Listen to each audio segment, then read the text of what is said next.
Welcome to Picks with the Professor, the show where a real statistics professor gives you sports betting picks and tips, including the play of the day here on Tuesday night, where we told everyone to go over in the Kentucky game. And Kentucky is trying to hit that by themselves. Getting close. As we speak. So that was maybe some of the easiest money I've made since the one that sticks out to me, and I'm sure there's been some other easy ones, is the national championship in football. Not this season, but the one before, where we had the Georgia team total over and it hit before the half. That was pretty easy too. We've got a loaded slate here for college basketball on Wednesday. The 3 games there you can see on screen that we're going to cover. And again, the extended cut will cover the plays of the day and then extra thoughts that we have on some of the other games. There's 50 some odd games, I believe, here on Wednesday. So a nice little slate. Jake, how you doing today? Doing all right. I mean, other than Kentucky winning, I'm happy because North Carolina lost. So that just makes for a good day. And someone, I swear I didn't dream this, but someone in the Discord brought that up, that like Clemson might be a decent look here because of North Carolina coming off of that Duke game. And I don't know who was brave enough to play it, but especially if you took money line there, I mean, props to you. If you took the spread, that was another easy winner. So props to someone who was bold enough to do that. But, we always talk about, sides in college basketball just being so variable. So I've leaned more to totals. That's why the A grades are only totals now.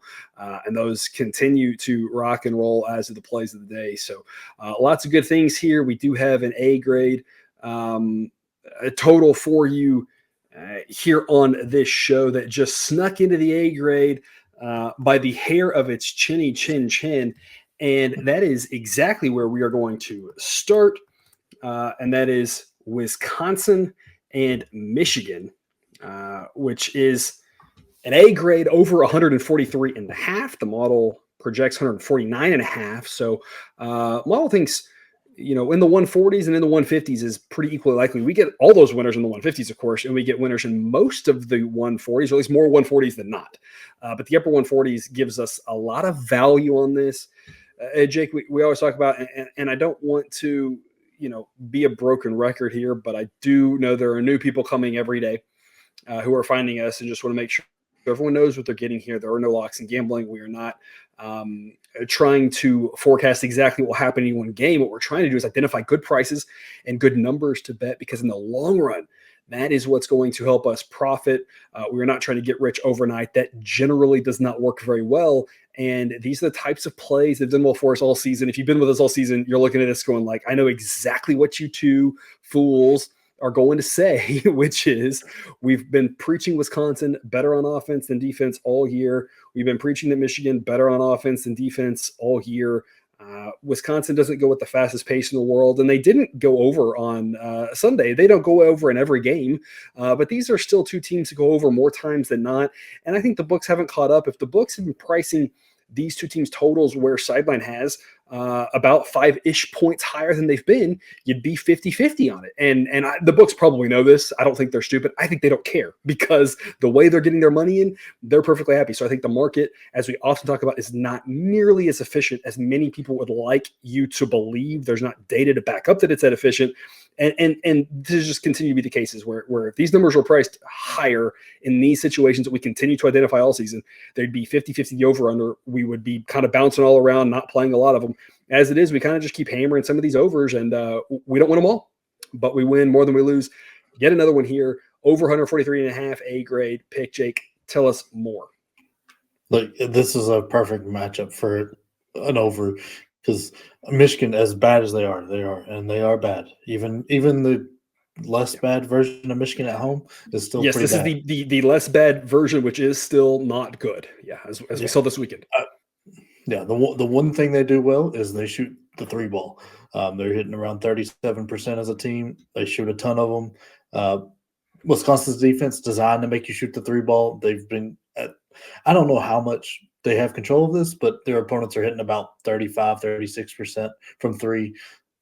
Threes will count us up to this 140 really fast, because Wisconsin is a very good offense. They shoot the 3 ball well. They do everything well on offense. There's nothing Michigan's going to be able to take away from them. They might not turn the ball over in this game unless they just dribble it off their toe. It's kind of unreal. Just don't get dissuaded by the pace. The pace might be a little slower, but I think the way these teams both shoot the ball and the way Wisconsin's just going to be able to control the game, it's going to get a lot of points going quick. Yeah, we often talk about, the road team, the offense may struggle, sort of thing. Not when you have this big of a discrepancy. I mean, Wisconsin should be able to score what they want. Now, again, same caveat I always talk about, who knows who gets hot or cold, right? Wisconsin might shoot 50% from three and score 100 points. Michigan isn't good on defense. That could happen, right? Wisconsin could go 12% from three just because every team has those random games where they just can't hit and there's nothing you're going to do about it. So who knows, that sort of thing. But that aside, I mean, on average, Wisconsin's going to have their way and score plenty of points. Michigan, like you said, offensively, they can score some points. Wisconsin's defense is not really up to par for Big Ten top standards. Their offense has been what's carrying them. And Wisconsin's a good team, but the offense has been what's getting it done, not the defense. And Michigan, they can score points, they can allow points, and that's what we expect here. Again, this is based off of efficiency more so than pace. The pace probably won't be great, but knowing also that this is in Michigan, I like this over more than the flipped matchup because it's more likely that Michigan hangs around. I don't expect them to win, but it's college basketball, y'all. If Michigan wins this game, nobody should be surprised, right? But Michigan should be able to hang around-ish, maybe they pull the upset. Maybe they lose by 5. Maybe they lose by 12. But it's less likely to be Wisconsin by 25 and a sleepy second half. If this is in Madison, that Wisconsin by 25, a whole lot more likely on the table. And that over is a little bit scary. You see an extra way you can lose it. This one, of course, again, no locks and gambling. But I think we win this one a decent bit more than we lose it at this number. Love the number here at 143.5. Over is an A grade, which will take us to the other contest you should be focused on here at 7 p.m. Eastern. Alabama at Auburn, by far one of the best games according to the model of the season. The number 4 and number 5 ranked teams according to the model. According to my quality metric, based off the fact that we expect a lot of points in this game, this is graded at over a 99 on a 100 scale in the how much should you want to watch this grade. This should be a lot of fun. The first matchup was a lot of fun. Don't see why this one wouldn't be. These two teams are great. I don't know what happens. I also don't know why we're getting 5.5 points. B grade pick for us to grab the points with Alabama. Again, I don't know what's going to happen, but Alabama could win this game. They could keep it close. They could lose in overtime. They could lose on a last second shot. They could lose by 10. I have no idea. It's just there's more ways to win with 5.5 than lose it. So we're going to grab the points here with Alabama. And a game that Auburn is favored in and should be favored in, but as you can see on screen, the model takes more by about a 3, not almost 2 threes. So we're getting a little bit of value here, backing the Tide. Jake, what are your thoughts? Yeah, I really like the Tide here. Auburn just they're good. When I say this, they're a good team, but they just not have played that many teams in and around where Alabama's ranked. I mean, Baylor maybe the first game of the year, and I mean that's kind of stretching it. But I mean after that, looking at Texas A&M or one of the Mississippi schools, none of those teams are Alabama quality. I don't think they're quite ready for this. I don't think they're good enough to be favored by this many points. This is really giving home court advantage a lot of credit because it's basically saying that's the only reason Alabama won the game at the previous game. And Alabama, since that Tennessee game, after they got drilled by Tennessee, they win this. They squeak out the Auburn win, but then they handle LSU, go to Georgia and beat them, and that's becoming a bigger and bigger wins the more we watch Georgia, and then absolutely drill Mississippi State. I think they are playing very, very good right now. Their offense is really clicking even more so than it has all year. Defense is stepping up. I don't think Auburn matches up well. I don't think it matches well for them. So I might put a flyer on Alabama money line, but I definitely am playing them with the points here. I don't think Auburn is good enough to win this by 6 or 7. Yeah. In fact, I think I might. Maybe I misunderstood you, but I kind of want to correct something that you're saying. 5.5 implies that Auburn is the much better team, and that Yep. that not just the home court, that they shouldn't have even won the first match, but that sort of thing. Yeah. But of course Alabama did, and not to take too much for one game and pretend like the exact same things that happened or anything like that. But yeah, I think you kind of just said a lot of the same things that you said the first time these two teams played. When we backed Alabama in that one on the money line, we said we didn't really want to lay points because we thought it could be tight, but we just liked the probability that Alabama won, so we played a little bit safer, took the money line. And this one, if you want to be aggressive, take the money line, you can. I think there's value on it. You just have to understand that according to the model, there's a 59% chance you'll lose that bet. Now, the payout is probably worth it in the long run if that's the type of better you are. So money line is not a bad look. And you can see if you're getting anything that starts with a 2 with Alabama, that is a really good price according to the model. Upper ones is still a pretty solid price, but getting 5.5 is just too good to pass up, especially if you're able to find a 6 and shop around. I haven't looked too much at the market yet tonight. But, the idea that Auburn is, 2 to 3 points better than Alabama, I just don't see that. I think these two teams are both very good. And as we talked about, and you mentioned it this time and the last time these two teams played, Auburn just isn't overly battle tested. They played great against Alabama the first time. I expect another close game, and maybe Auburn pulls it out because they're at home.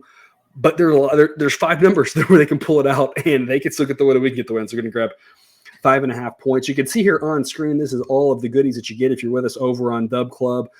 For every single game, all sorts of information, including Discord access, ad-free shows, all sorts of goodies. You can scan the QR code on screen if you're with us on YouTube, or if you're with us there or not, you can click the link in the show description and get $5 off your first month as we head towards the end of the college basketball season with us there on Dub Club. And not only that, of course, if you haven't checked out BetUS yet, that's a good time to do so. We've mentioned it before with Cousin Jared. That 125% bonus does come with some rollover requirements. You're going to have to bet that money a few times in order to be able to withdraw it.